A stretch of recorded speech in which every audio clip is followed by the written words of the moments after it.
What if the healing of a broken soul didn't begin with a grand gesture, but instead with a quiet mistake, an unintentional slip made by someone the world barely noticed? In the heart of Chicago, where glass towers stretch skyward like prayers in steel and silence, a woman arrived earlier than she needed to, not out of eagerness, but for refuge. Mia Sanders, 26, stepped into the towering headquarters of Hollis and Rowe Architecture 30 minutes before anyone else. The stillness of the office felt safer than the noise of ambition that would soon flood its halls. Mia moved through life as though she were apologizing for existing, her presence barely more than a whisper.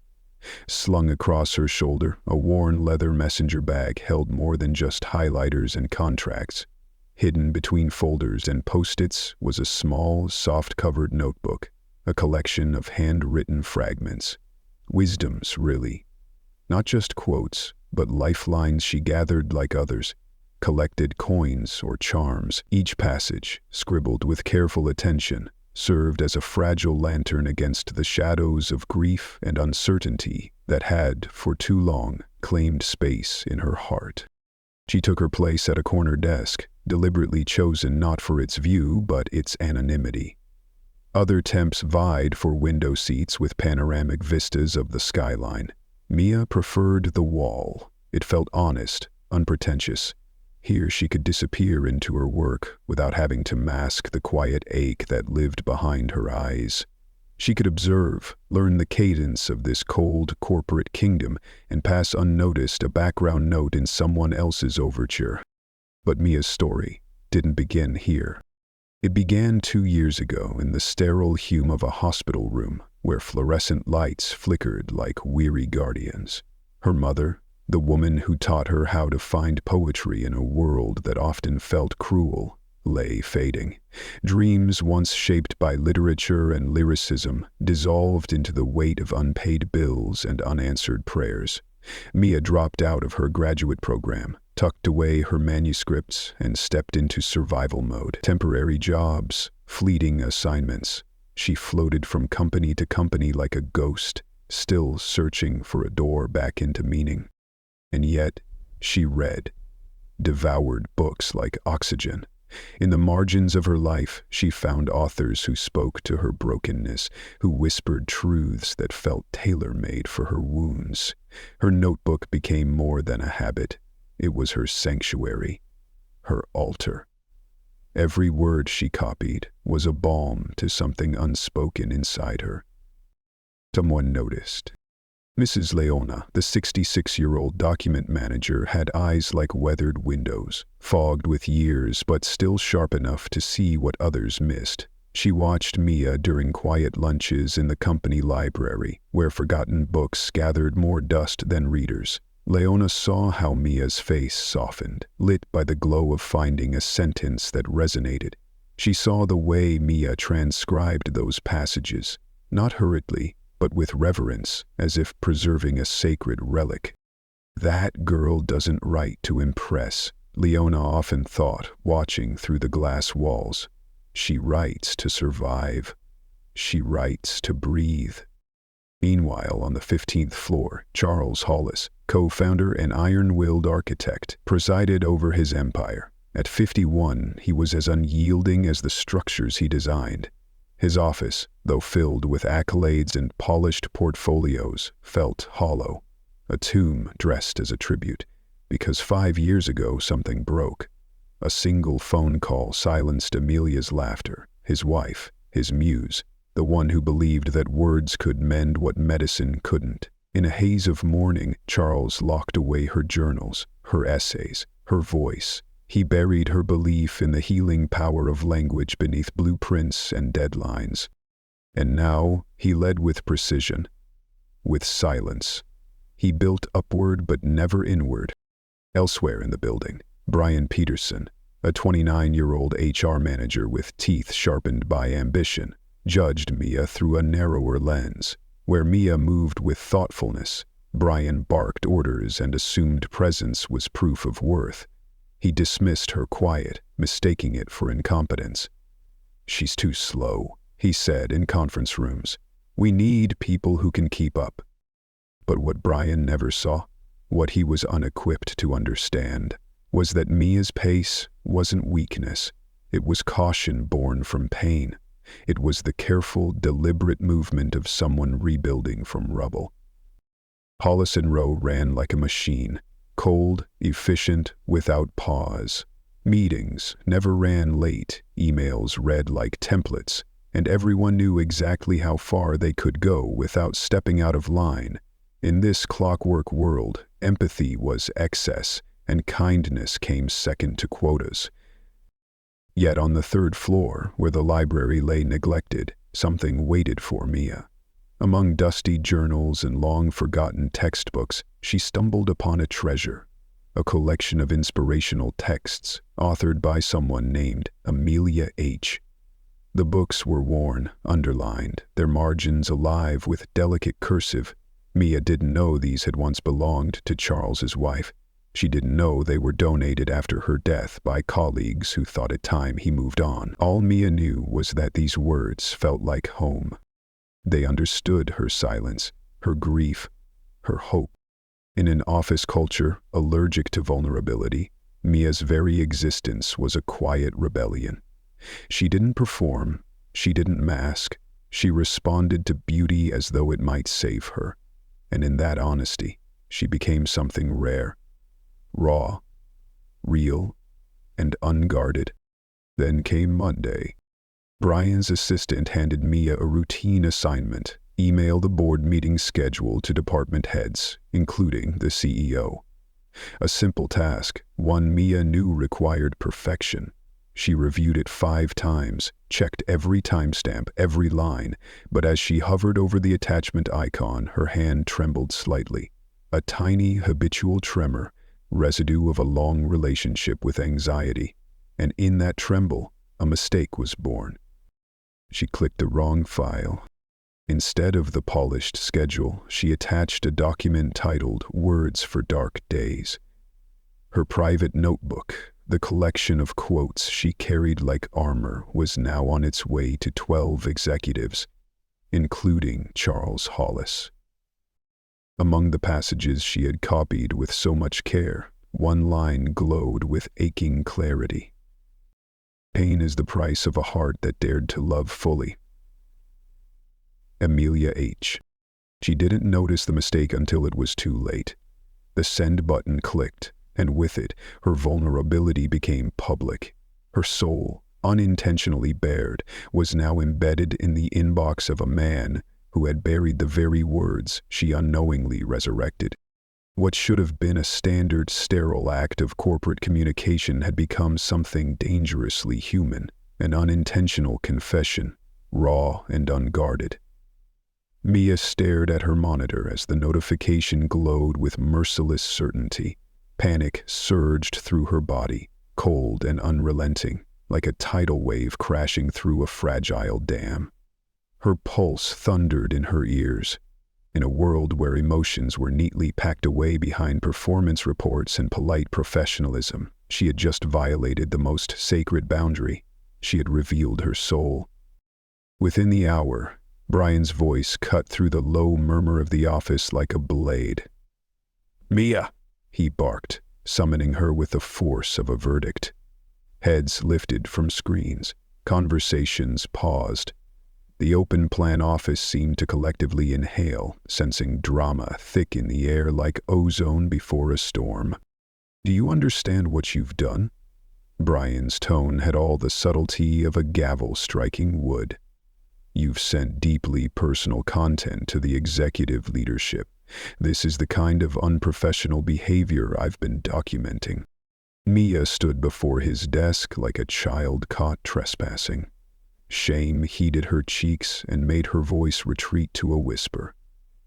Her instinct was to explain, to speak of the nights she spent whispering those quotes into the silence after her mother died, of how they were more than words, they were oxygen. But Brian's expression made it clear. Her reasons— "I'll fix it," she murmured, her voice barely audible. "I'll send a correction immediately." Brian didn't even blink. "The damage is done. he replied with clinical finality. His judgment didn't just land on her mistake. It condemned her entirely, reinforcing every quiet insecurity she carried into the building that morning. And then Tuesday arrived. Mia opened her inbox and froze. One name sliced through her nerves like ice. Charles Hollis. She braced herself. Surely this was the moment her suspension would be formalized. But the message surprised her. Think the quotes you sent, where did you find them? No reprimand, no threat, just a question. Almost gentle. She read the lines 17 times, trying to unearth the anger beneath it, but finding only what could be, possibly, curiosity. With trembling fingers, she replied, "From books in the company library. I don't know the original authors of most. I copy them because they help me understand difficult feelings. I'm sorry for the boundary violation." She expected silence. A man like Charles Hollis, a titan encased in grief and architecture, didn't have time for existential chatter from a temp. But an hour later, another email arrived. Which book specifically? This time, her response unfolded slowly. She listed the titles, described the elegant handwriting in the margins, admitted she spent her lunch breaks among those books because they made her feel less invisible. She felt like she was saying too much. But something in his question felt genuine. Not probing, not condemning, curious. Human? Brian, monitoring this unexpected correspondence from his office, simmered with frustration. He had already drafted her termination papers, but firing someone who had direct contact with the CEO, especially one who was suddenly engaging with her, required permission. "She's making it worse," he muttered to his assistant. "Now she's bothering Mr. Hollis with personal nonsense. This ends today." But not everyone saw what Brian saw. Mrs. Leona, quietly stationed in the document room like a sentinel of forgotten things, witnessed something else. For the first time in 5 years, she saw Charles Hollis leave his penthouse office and descend to the 3rd floor. She watched him stand before the bookshelf, the one lined with Amelia's books, his expression distant but no longer cold. It was a face touched by memory, not just loss. Meanwhile, the office churned on, business as usual, but hairline fractures had begun to spiderweb through the sterile perfection. Something was shifting. Mia noticed Charles walking past her desk more often. He never spoke, but his eyes, haunted and heavy, lingered. She recognized that look. It was the same one she saw in her own reflection on sleepless nights. It said, "I've lost something I don't know how to live without." And so she realized this wasn't about an email anymore. Those quotes weren't just inspirational filler. To him, they were echoes of a voice he thought he'd never hear again. By Wednesday, the office had moved on, but Mia hadn't. She threw herself into a new assignment, organizing the quarterly charity gala. Desperate to redeem herself, she mapped out budgets, coordinated logistics, built timelines with obsessive detail. Yet beneath it all, a gnawing unease pulsed like a second heartbeat. Brian's disdain hung over her like fog. She heard the whispers, caught the glances. She's too sensitive, too emotional. This is a business, not a poetry retreat. Each offhand remark sliced into her like paper cuts, not fatal, but accumulating. They echoed the cruelest fear she carried, that the world had no place for someone like her, that her softness was a flaw, not a strength. During lunch, she escaped to her sanctuary, the library, and stumbled upon something extraordinary. Tucked between the pages of a familiar book was a business card. Amelia H., inspirational author, healing arts writer. Mia's breath caught in her throat. The handwriting in the margins, the graceful cursive she'd admired, suddenly had a name, a face, a story. These weren't just anonymous words. They were Amelia's words, Charles's late wife. Mia sat in the quiet hush of that forgotten room, holding the card as if it were a relic, a bridge between two women who had never met, but had, in some strange way, been having a conversation across time. It felt less like coincidence and more like fate whispering. Then came Thursday. Brian struck with the precision of someone who had waited for this moment. He called her into a conference room with a stack of documents that looked like court exhibits. "I've reviewed your performance," he said, spreading papers like evidence at a trial. "That email incident, just the final straw. You spend too much time reading. You write personal notes on company time. You don't fit the culture we're building."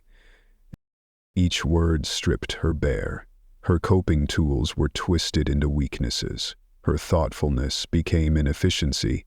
Her creativity became distraction. "You're suspended, effective immediately," Brian said. "Gather your things." Mia felt the floor drop out beneath her.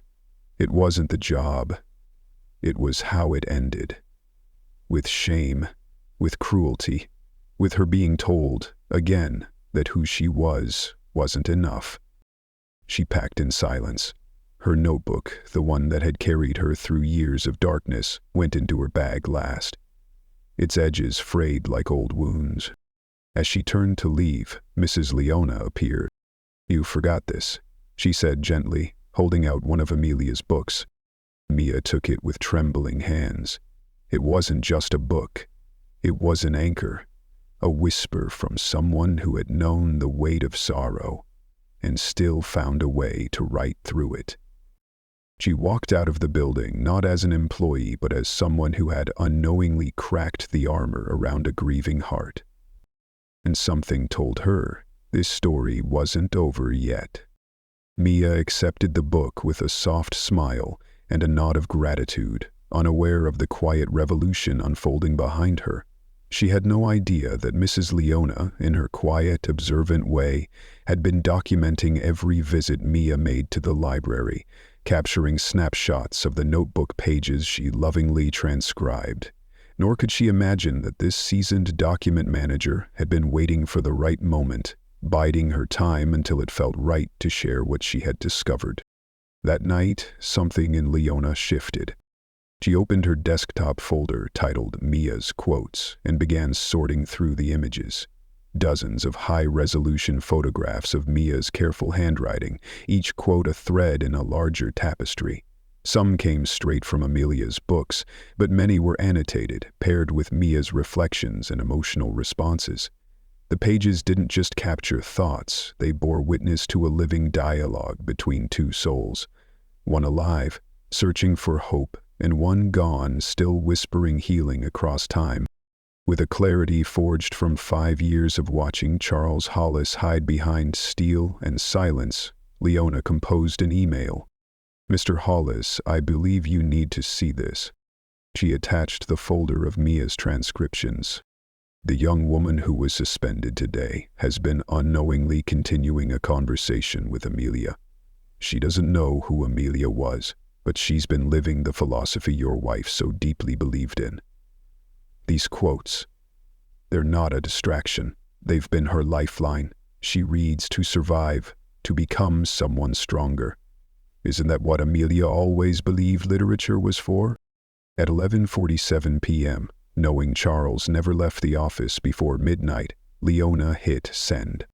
The message arrived in his inbox like a whisper from the past.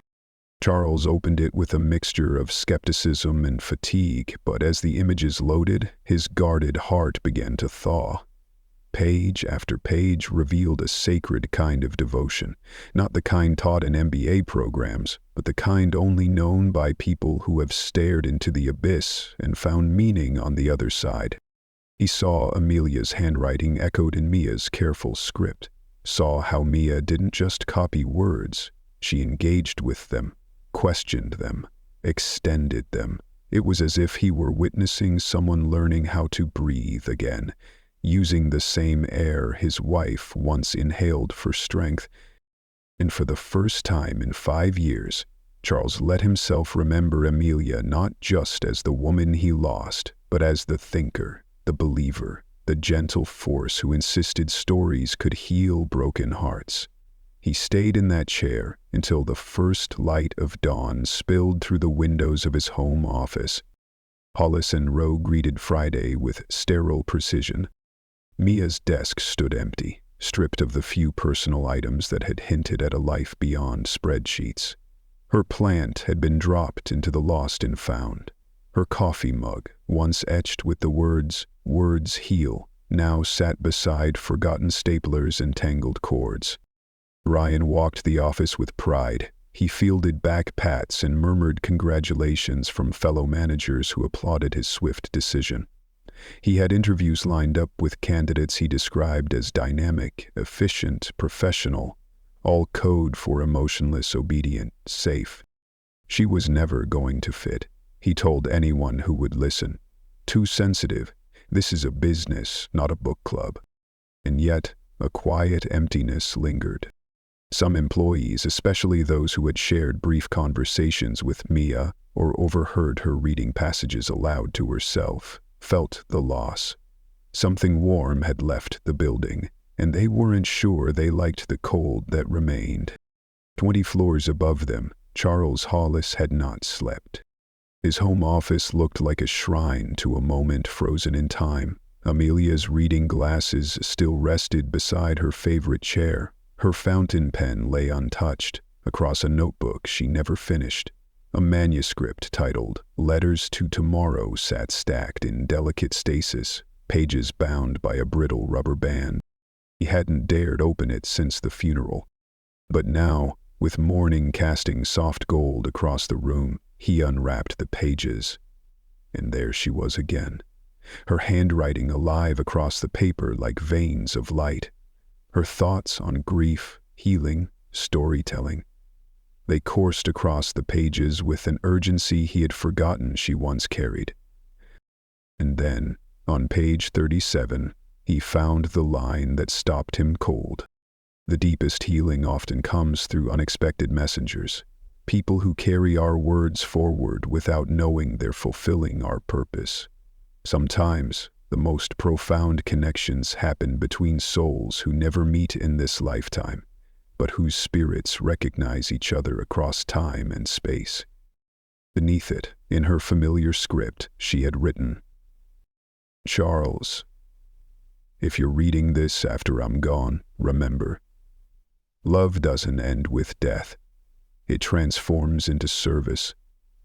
Find the people who need these words. Help them carry the light forward." It wasn't just a message. It was a calling, a lifeline thrown from the past, meant to pull him out of the isolation he had mistaken for survival. With the manuscript in hand, Charles arrived at the office later than usual, but with a new energy. Not the sharp, brittle energy of deadlines, but a steady, grounded urgency. The building that once felt like armor now felt like a cage. He needed to open it. He summoned Mrs. Leona. When she entered, composed and kind, he looked at her differently, not as staff, but as a steward, of memory, of integrity, of truth. "How long?" he asked softly. She didn't need clarification. 3 months, she said, sitting down. Every lunch, every break, she didn't just read them, she studied them. She copied your wife's quotes with more reverence than I've ever seen in this building, and she added her own reflections, insights, observations. She's been writing her way back to herself. Charles blinked. "She's talking to Amelia?" "In a way, yes," Leona said. "She's been doing the kind of internal work your wife dreamed readers would do. She's not just healing herself. She's becoming someone who can help others heal too." He turned toward the window, staring out at a city that seemed suddenly unfamiliar. "Brian fired her yesterday." "I know," Leona said gently, "and I think, deep down, you know it was wrong. Not just professionally, spiritually." They let that word linger. Spiritual. It wasn't a term often used in corporate towers, but it was the only one big enough to name what had just unfolded. A mistake that became a bridge, a dismissal that revealed purpose. Charles turned back to her, eyes heavy with something between grief and determination. She wasn't a problem to be solved, he said. She was the answer I didn't know I needed. Mrs. Leona nodded. Amelia used to say that wounded healers make the best guides. Because they don't speak from theory, they speak from the wound. Charles didn't speak. He didn't need to. Because in that moment, he knew what had to happen next. And he knew exactly what Amelia would have done. He asks the question, though deep down he already knows the answer. He'd find a way to help, he murmurs. Because that's who Amelia was. Compassion wasn't a side project to her, it was the engine. She believed business and empathy could coexist, not as opposing forces but as complementary strengths. She believed in leadership with a heartbeat, in building something that could stand not just on steel and glass but on purpose. She would have seen Mia's presence as an opportunity, not a problem. And now, Charles knew what he had to do. For the next hour, he became a man on a mission. He called every contact he had, wielding his influence not for acquisition or expansion, but for something far rarer: redemption. The temp agency hesitated at first, confused why the CEO himself was requesting a number, but the tone in his voice left no room for delay. Eventually, he learned that Mia was staying with a friend across town, quietly searching for a new job, and quietly mourning the shame of having been dismissed for simply being herself, in a world that didn't know how to hold that kind of light. When Charles finally dialed her number, the phone rang longer than expected. "Mia?" His voice was gentle, but purposeful. "This is Charles Hollis." There was silence on the other end, then a cautious breath. "I wasn't expecting." "I know. This must be confusing. But I'm not calling for an apology. I'd like you to come in Monday morning. To talk. About something important. Something I think could change both of our lives." Monday arrived dressed in uncertainty and fragile hope. Mia stood outside Hollis and Rowe, her reflection captured in the building's gleaming glass, like a ghost on the threshold between the world that had once rejected her and the one that might be calling her back. She wore the navy blazer her mother had bought her years ago, the one meant for interviews, for beginnings. Today, it felt like both armor and memory. The security guard greeted her with a half-smile of quiet sympathy. The elevator ride to the 15th floor crawled by, each ding of a floor passing an echo of anxiety.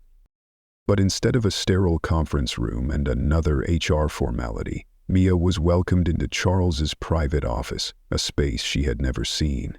It wasn't just an executive suite. It was a sanctuary of contradictions.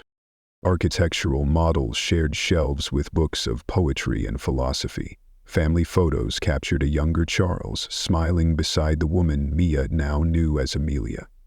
On the desk, framed in minimalist black, sat a quote: "Architecture shapes space, but words shape souls." When Charles rose to greet her, Mia saw the man beneath the title. Not the CEO, not the tycoon, but a husband. A grieving man, a seeker, and she recognized something in his eyes, an ache that mirrored her own. Grief had carved the same shadows in both of them. "I'm glad you came," he said softly. "Please, sit. There's something I'd like to show you." He opened a manila folder and laid it gently on the desk. Inside were printed photographs, pages from her notebook, the ones Mrs. Leona had so quietly preserved, her handwriting, her chosen quotes, her private reflections. At first, she froze, her thoughts laid bare before a man she barely knew. But then, as he spoke, the fear gave way to something else. "These are beautiful," he said, voice tight with emotion. "Not just beautiful, they're necessary. Someone had to carry these words forward. And you've been doing it without knowing how important that was. Mia looked down at the pages, her own words staring back at her. What had once felt like a personal survival ritual now appeared in a new light, like a thread she'd unknowingly carried from Amelia's hand to her own heart. "I don't understand," she whispered. Charles inhaled deeply. The words that had remained locked behind 5 years of silence finally found their way out. "The books you've been reading, they belonged to my wife, Amelia. She passed away 5 years ago. I thought I buried her words with her, but you've kept them alive, used them, exactly as she hoped, as medicine." Mia's eyes welled with tears. It all made sense now. The elegant handwriting, the feeling that the quotes weren't just wise but intimate, lived. "I didn't know," she said, voice trembling. "I never meant to." "Don't apologize," Charles interrupted. "Thank you. You've been doing something I wasn't strong enough to do. You've been living her legacy." He reached into a drawer and pulled out something thick, wrapped in Times wear. A manuscript. "Letters to Tomorrow, Finding Light in Life's Darkest Chapters." She was working on this before she died. I couldn't bring myself to open it after the funeral, until I saw your notebook, and then I realized keeping it locked away was never what she wanted. He placed it gently between them. Mia reached out with reverence, her fingers tracing the letters as if touching a relic. "She would have loved you," Charles said. "She always believed that writers never truly die, not if their words continue helping people live." He opened the manuscript and began to read. Mia listened, then responded, offering thoughts on how the structure of grief was mirrored in Amelia's phrasing, how the prose wove strength with vulnerability. "She writes like someone who's been through it," Mia said, "like someone who's drawn the map by walking it." Charles nodded. "She had. Her mother died when she was your age. That's what began her work." He showed her Amelia's notes, meticulous records of how literature helped different people process pain. Mia pulled out her own notebook, and the parallels were undeniable. "Look," he pointed. "She wrote here, 'Healing happens in the space between reading someone else's words and finding your own.'" "That's what I've been doing," Mia said softly, in awe. "That's what saved me." Charles smiled, and for the first time, it felt whole. "There's more," he said, opening another file. She was planning a foundation, a place where literature could be used to help people heal. Workshops, facilitator programs, hospital partnerships, a new kind of therapy. Mia's eyes widened. The vision was vast, but it felt familiar. It felt right. "She had it all planned," Charles said, "but I buried it with her. Until now."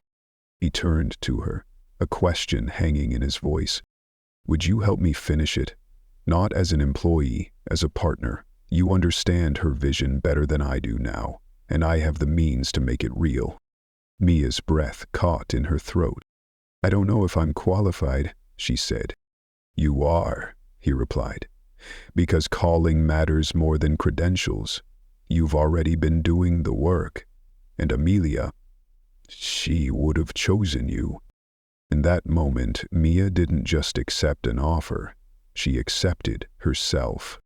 The same sensitivity that got her fired would now become the cornerstone of something sacred. Her mistake with the email hadn't been a mistake at all. It had been a message. From one soul across time to another. "Yes," Mia says, her voice steadier than it has been in years. Not the whisper of someone asking for permission, but the declaration of a soul ready to reclaim her place in the world. "Yes, I want to help finish what she started."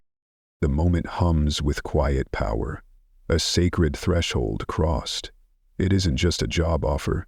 It's the crossing of invisible boundaries between past and present, grief and purpose, silence and story. between a woman who once dreamed of healing through words and another who unknowingly needed those same words to become whole again. What Charles offers her isn't a title, it's a mission. He names it Director of Literary Wellness Initiatives, but what it truly means is this: the beginning of a new era, a partnership that proves literature can exist beyond bookshelves, that stories can breathe inside conference rooms, that compassion and capitalism don't need to be adversaries, they can be allies. At first, the announcement sends tremors through the halls of Hollis and Rowe.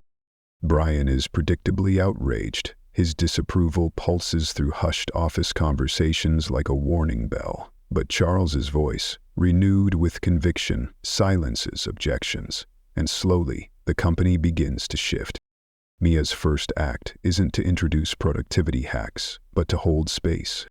He shares a quote during a morning meeting, just a single line. A few employees smile. A week later, someone leaves a note on her door. That quote helped me today. She creates a quiet room filled with books and natural light. No phones, no agendas, just space for thought. Productivity doesn't plummet, it rises. Employees start making better decisions, having fewer breakdowns, collaborating more genuinely. Mia begins hosting words and wellness sessions, open forums where employees bring in passages from books that helped them through hard seasons. At first, they sit in silence, then someone reads a line, another responds. The sessions fill up. Other companies notice. In just months, Hollis and Rowe becomes an unlikely industry leader, not just in architecture, but in emotional intelligence. Compassion becomes scalable. Empathy becomes strategy. And Charles, he changes too. Working on Amelia's manuscript no longer feels like an act of mourning. It feels like resurrection. His appetite returns. He walks his neighborhood at night without fear of memory. He jokes again. He listens more. He's still a CEO, but now he's also a husband who remembers his wife's laughter as a legacy, not a loss. The manuscript swells with life. Mia's voice blends with Amelia's, then and now in perfect counterpoint. Together, they create something neither could have written alone. And then, one day, a letter arrives. A reader writes, "These words saved me. I was in the darkest place of my life. I don't know who continued Amelia's work, but please thank them. They are doing holy work." The letter becomes the book's dedication. To the wounded healers, the ones who carry light for others while still finding their own way home. Charles frames it. It hangs in their new shared workspace, which is part writing studio, part book haven, part sanctuary. Once a sterile conference room, now it glows with the kind of warmth you can't budget into quarterly reports. 6 months after the email that changed everything, Hollis and Rowe is unrecognizable. The transformation isn't just in culture, it's in physical space. Conference rooms now feature curated books alongside tech manuals. Break rooms have quote boards. Employees scribble poetry between deadlines. The once forgotten library now sees daily foot traffic. The most visible change is in Charles. He walks slower but with intention.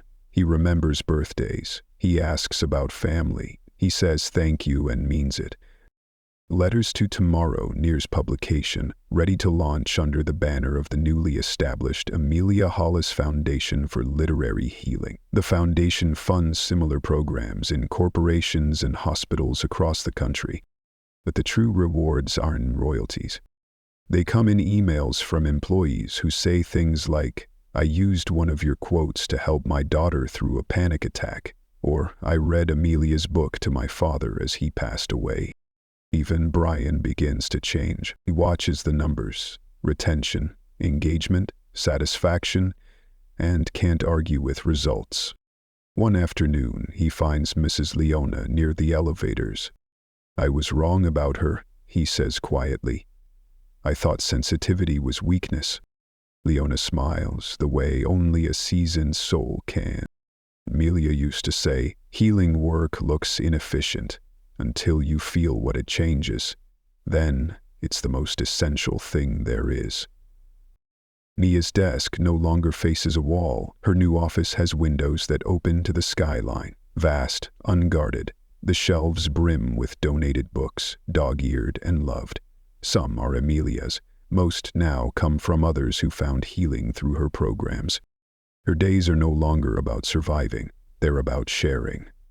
She leads morning meditations, facilitates grief circles, consults for startups, and advises nonprofits. The temp agency calls to offer her lucrative positions. She thanks them kindly and says she's already found what she needs. Work that matters. The work that heals. Charles often stops by, not to assign but to connect. He brings pages from Amelia's old journals, letters from readers, news of new partnerships. Their collaboration has become a friendship built not on performance, but purpose. And then, almost exactly a year after the email that upended everything, Mia takes the stage at the first annual Literary Healing Conference. She stands at a podium that once felt like a firing squad, and now feels like a second chance. She begins. "A year ago, I sent the wrong email." The audience of therapists, executives, artists, and seekers leans in. "I thought it was the worst mistake of my professional life.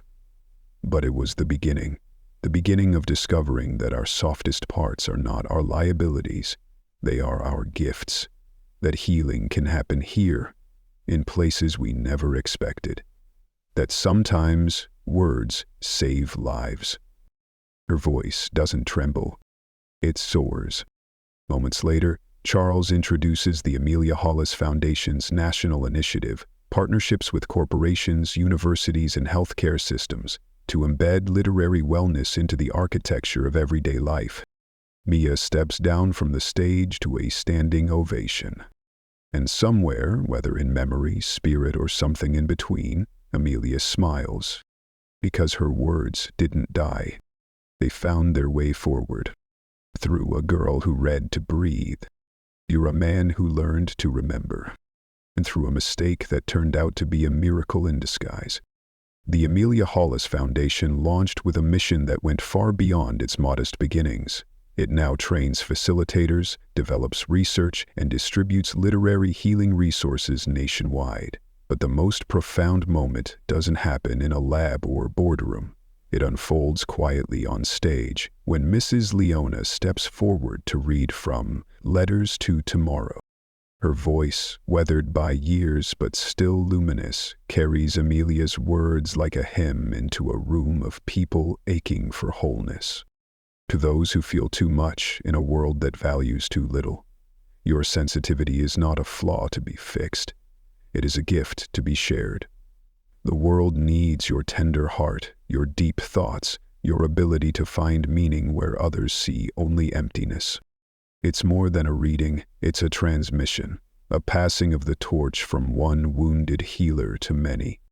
When the manuscript is finally published, it doesn't explode because of billboards or social media campaigns. It spreads soul to soul, readers passing it like a sacred secret, and in time, it becomes a bestseller, its reach measured not in profit, but in lives changed. 2 years after Mia sent the wrong email, she receives an invitation she never expected.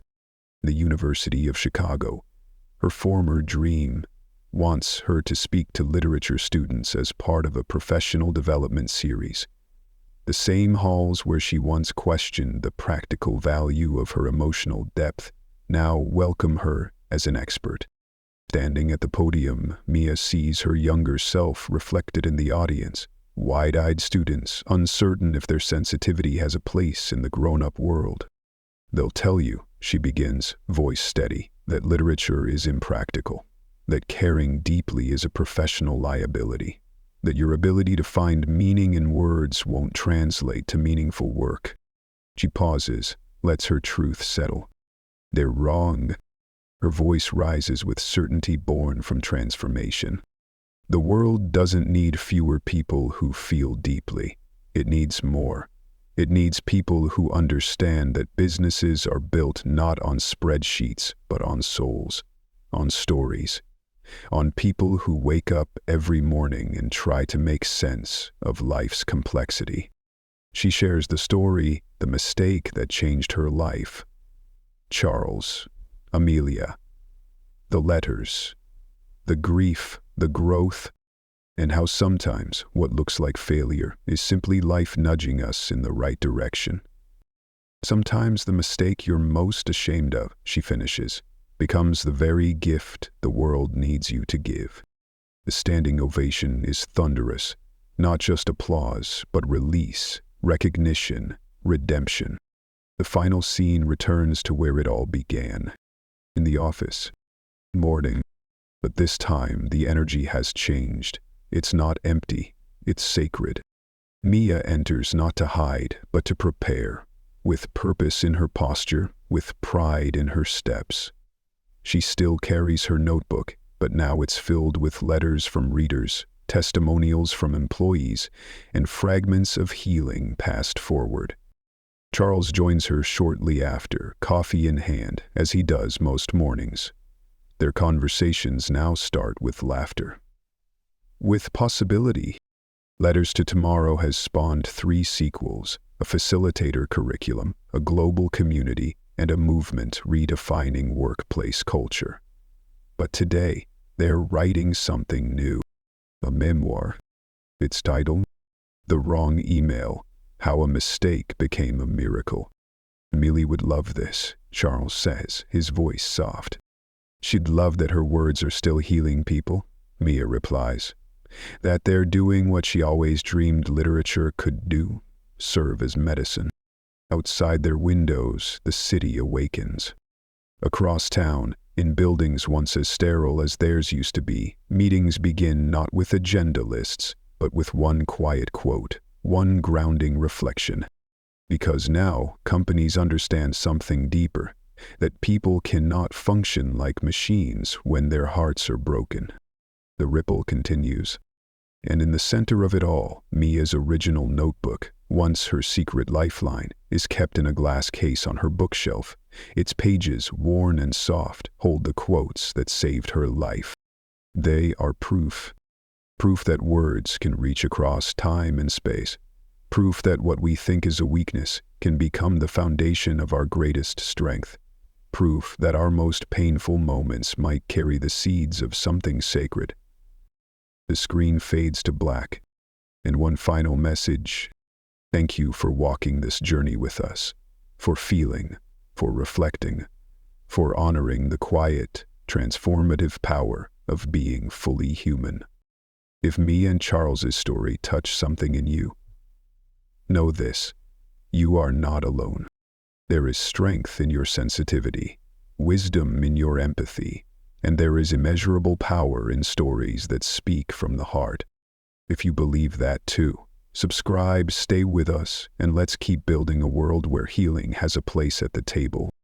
Because in a world that moves too fast and asks us to numb, your softness is not a liability, it is your gift. And your story, it matters more than you know.